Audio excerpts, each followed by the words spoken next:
Our today's topic is food tester career. So if you want to be in a food science area but not as a quality control officer or as a dietitian, there is an interesting area that is called food tester. You have to basically taste the food to understand how the customers are going to feel when they are going to take that food. Myself, Ruchira, I am from India, but currently I'm a researcher at University of New South Wales, Australia, Sydney. I completed my bachelor's and master's in food science and nutrition from India only. So that is my background. So moving on to our today's topic, that is food tester. Before starting food tester job, I want to give you a background what is the thing you are going to do there. When you are going to eat some food, first before eating we use our sense, 5 sense or 6 sense, to understand how the food is. Suppose if I give you a watermelon, first you will look at it. Okay, it's juicy, it's red in color. Then you will try to take any smell, whether any smell comes out of it or not. If the smell is bad, probably you will reject the food. Then while eating, you will try to hear any sounds are coming or not, like chips or apple. You can get sound. Any other food you may not get, but mostly you get a crunch sound or different type of sound while eating some food. Then touch is another thing, like while holding with your hand, you can either understand it's soft or it's hard or maybe mushy, different kind, maybe very soft and smooth, different type of understanding with the touch. And finally our tongue gives us taste, different types of taste, sweet, sour, umami, different types of taste. So these all comes together while preferring a food or not preferring a food. Suppose if I give you a chips that is different shape, rather than like if I give you a potato chips that is not long, probably that is a ball shaped like a potato, probably you are not interested to have that one because of the appearance. So appearance really does matter. Some people, they don't like having prawn, but if you give the prawn into some dish, like in some curry or in some other way, or make it small pieces, probably they enjoy. So the shape or appearance of the cooking or of the plate or of the processed food really matters. For example, here you can see different kind of foods are there. One burger is there, cold drinks is there, bun, and some cooked food. So to make it interesting, these appearance have a really effective contribution in that. Appearance can be described as per these words, like appearance can be dry, appearance can be crumbly, lumpy, crispy. Anything can be appearance. Whatever we can see from the outside, that is the appearance of the food. Next is the smell. I already told, if you doesn't like the smell of the food, probably you will reject that food. You won't take for the next time. So smell really matters in every cases. Like if you look at Maggi noodles, that noodles have a specific smell that attracts kids.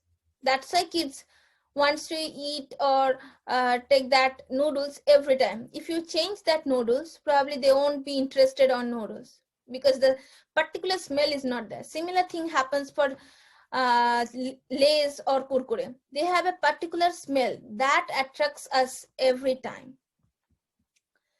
Here the same thing as I before I told, like appearance. Here the some words you can easily use to describe some smell. Like the smell comes out of lemon, that is citrus. or the smell comes out of a spicy cooked food, that can be, you can explain it as spicy. It can be savory, it can be rancid flavor. If it is rotten, it will be rancid flavor. So pungent flavor it can come. So different kind of flavor is there. So flavor or odor or smell, it's a really important part. Next is hearing. I already told we always like the crunch of a chips. Similarly, we also get some sound from apple, from popcorn, from almost every food. We get some or other kind of sound, and all the sounds are different. With the sounds, you can differentiate. It is not a apple. If I give you pineapple, obviously the sound will tell you it's not an apple, it's something else. Probably the taste will tell you, okay, it's a pineapple, but the sound only will tell you, okay, it's not this, it's not popcorn, it's not a chips. So like that you can differentiate. That is also, that plays an important role. Some people, they like that crunch, so that's why they choose all those crunchy foods. They won't prefer other kind of food. Next comes to taste. That is the most vital thing, how we feel the food in our palate. There is some fundamental taste like bitter, salt, sour, sweet, and umami. And sometimes food have combination of this taste. So sometimes we have salt, sugar, salt, sweet, and sour in a food. Or sometimes we have umami and salty. Different kind of taste mixture we get in our food, and depending upon our preference, we want this tasty, this particular taste food, or that. Some people, they doesn't prefer sweet, some like sweet. So it's difference of taste. Next is umami. As I already mentioned in the taste, there is one taste is umami, and this umami is widely popular in all over the world. If you really doesn't know what is umami, it is really difficult to explain which flavor is umami. The best example you can get is the flavor, the taste we get from mushroom. That is the umami flavor. So this umami was discovered in 1908 in Japan, and from that time, this is a major part, comes basically in broth or soup, we get this kind of flavor. Now here again I have given some words that you can easily use to explain some kind of taste. It can be sweet, cold, bitter, or it can be like hot and sweet. We have different type of chips. There you usually see tangy tomato, that kind of phrase they use. So tangy means you can feel the tangy taste and tomato flavor. That's why the name came tangy tomato chips. Like that, company uses this name to make their product, to make it more attractive. Now touch. With the hand you can feel that how the texture of the food. By using your mouth you can feel how the texture of food. If suppose if I give you if I tell you to taste a spoon of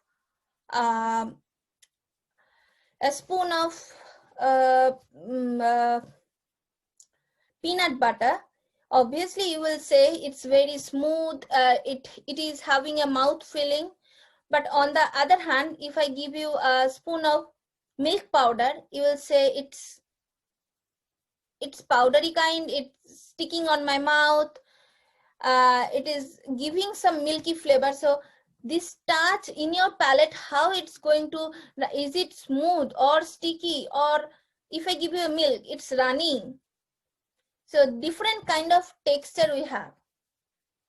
So depending upon that, you feel the touch, how you're going to feel. Is it favoring your tongue or not?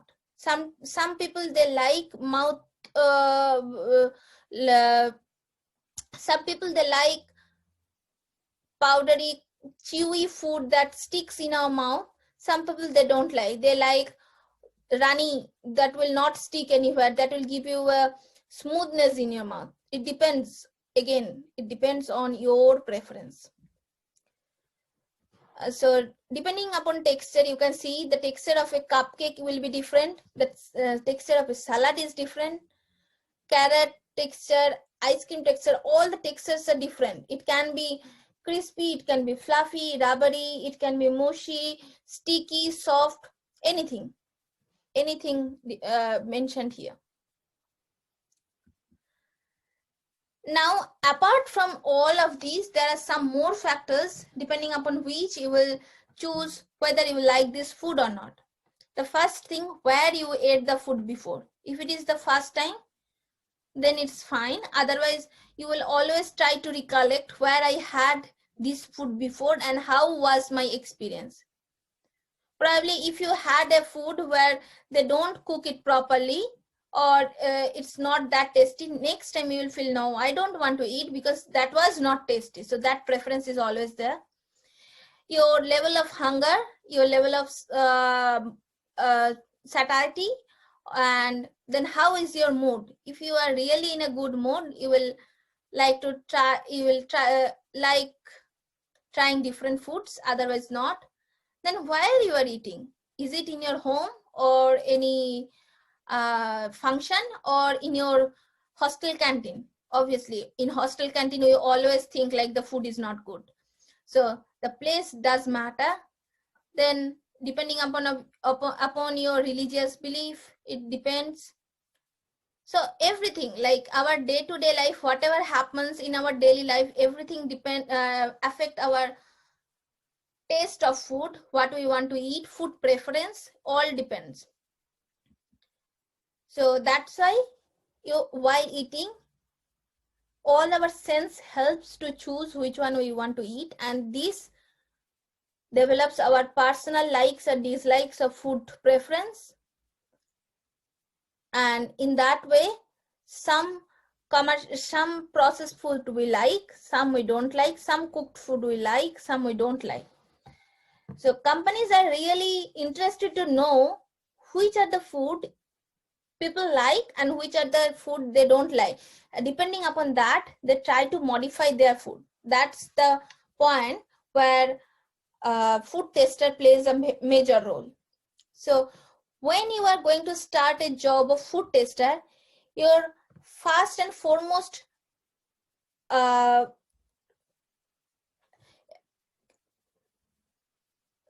job will be to taste the different type of sample food and beverages and determine the palatability.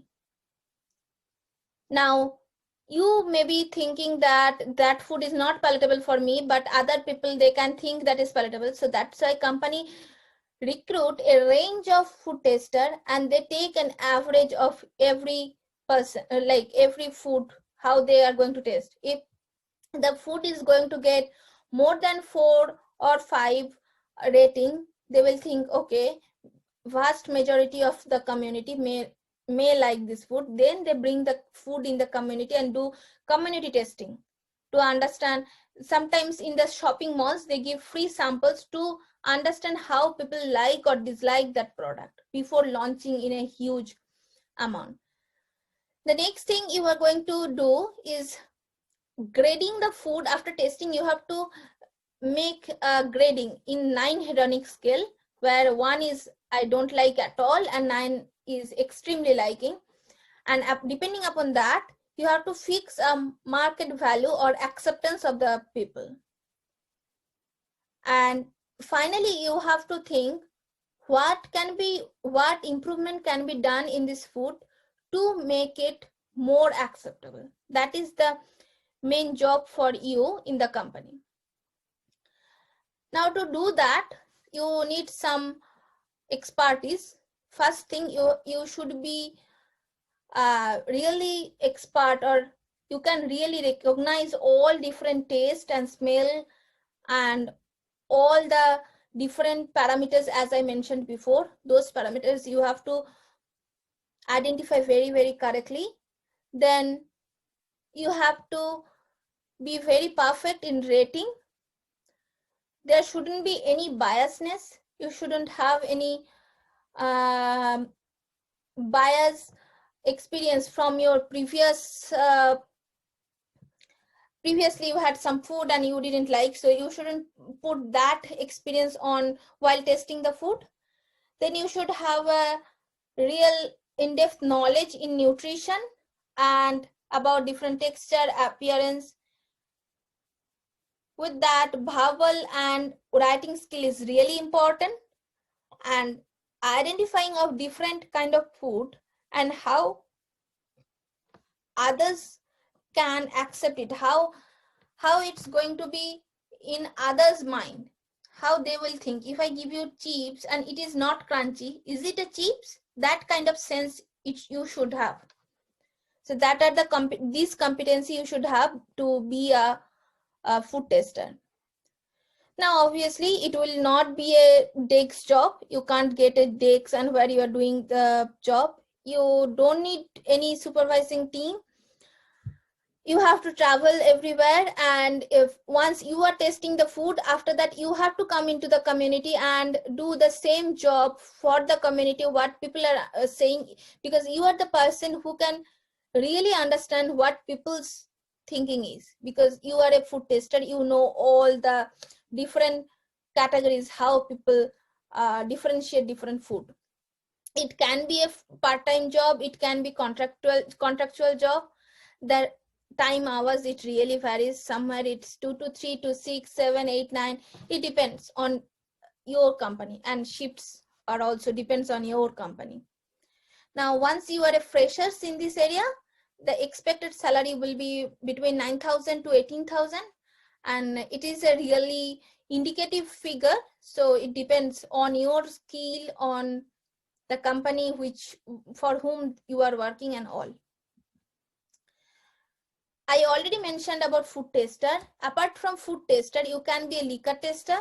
So these people will go to breweries or other wine shops and taste their alcoholic beverage or liquors to understand what is the taste and how it should be and what is the customer preference. You can be tea tester. It is really demanding in India, especially where the tea gardens are there. They always try to hire professional tea testers to understand the quality of tea. But for that, you will have also so many restrictions, like you can't have hot food, you can't have cold food, you can't have extreme sugar or extreme salt or extreme tangy. Any extreme kind of food you can't have. That company will tell you these are the restriction for you. Otherwise, these are the really demanding job in India. And finally, the courses where you can get any certification. So Institute of Good Manufacturing Practice India, they provide a 5-day course. In that, the entry level eligibility is any bachelor's degree. You can be in the final year or completed your course and awaiting for the result. They also can be applying for that. They will really teach you every aspect of becoming a good food tester. In that, you will learn all the sensory evaluation, all the holistic approach to understand the food, then sensory testing methods, different testing, what you should do, what are the testing one by one, what comes next, different type of flavor, color, tint of flavor, and how you are going to apply that sensory evaluation when you are joining any company. So this course is a 5-day course, and they will groom you to make you ready for a company. Then you can contact with different companies to join and be their food tester. So that's it for today. And if you have any query, you can contact us in our email address, that is nutritionfoodedu@gmail.com. This video after this session will be posted on our Facebook page, so you can see the recorded video there itself. And if you have any query, you can either write to us in our email or write in our Facebook page. We have also YouTube and Instagram. There also you can follow us. So thank you.